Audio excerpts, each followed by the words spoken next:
If you're shy, or maybe just someone who hates being bothered by other people, you probably heard the claim before. Japan is a perfect country for people like you. And honestly, that idea didn't come out of nowhere. Japan really does seem built for people who like being alone. There are restaurants designed for solo dinners, movie theaters where nobody cares if you show up alone. People could travel alone, drink alone, even barbecue alone. If you go downstairs, grab water and don't want to talk to anyone, there's a vending machine on every corner. You can go through an entire day without talking to another human being. And a lot of Japanese people actually live this way. Some even move house late at night just to avoid attention. You'll also masks everywhere. Not wanting unnecessary interaction is definitely part of the story. So it sounds perfect, right? But once you look beneath the surface, you'll notice Japanese shyness is not quite the same thing as you think. And that's where things start getting interesting.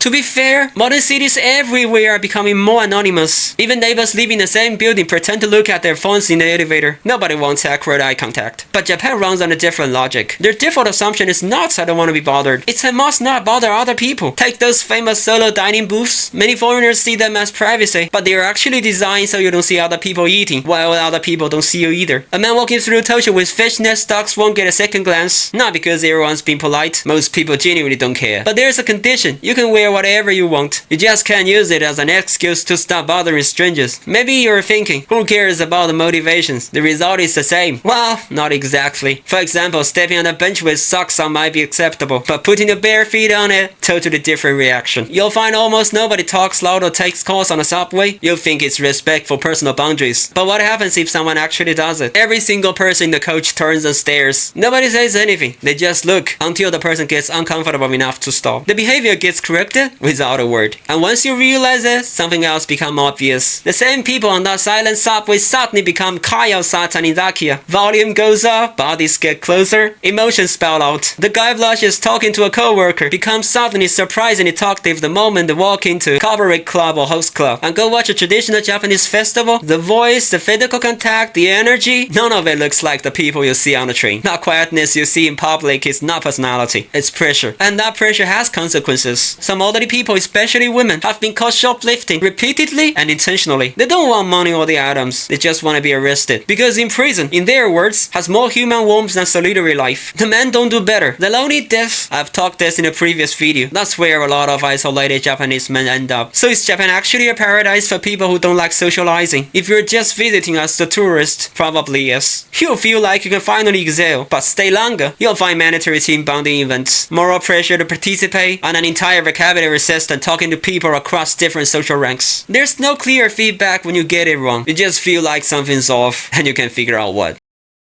When a lot of quiet, private people say I don't like socializing, the anchor is how I feel. If it makes me comfortable, I'll engage. If not, I won't. In societies shaped by Christianity, and even many secular societies that grew out of it, people tend to carry an internal cord. God, conscience, personal morality. Something inside the individual judges right or wrong. When societies disagree with that internal cord, many people instinctively think, I know how I look, but I know I'm right. That's one of the foundations of individual identity. Japan developed differently. Historically, never built the same kind of internal cord. The self was not imagined as an independent unit standing before society. It's a component of social network, and it produces a logic that looks strange from outside. I'm not ashamed because I did something I think is wrong. I'm ashamed because I disrupt the group balance. And once you realize that, a lot of Japanese shyness suddenly looks different. Many behaviors that outsiders describe as quietness, politeness, or social anxiety, they actually avoid causing trouble or becoming the person who makes the atmosphere uncomfortable. Which means Japan's actually not that gentle to solitude as it first appears. The moment you say I'm not participating, the stares come, and they hold until you change your mind.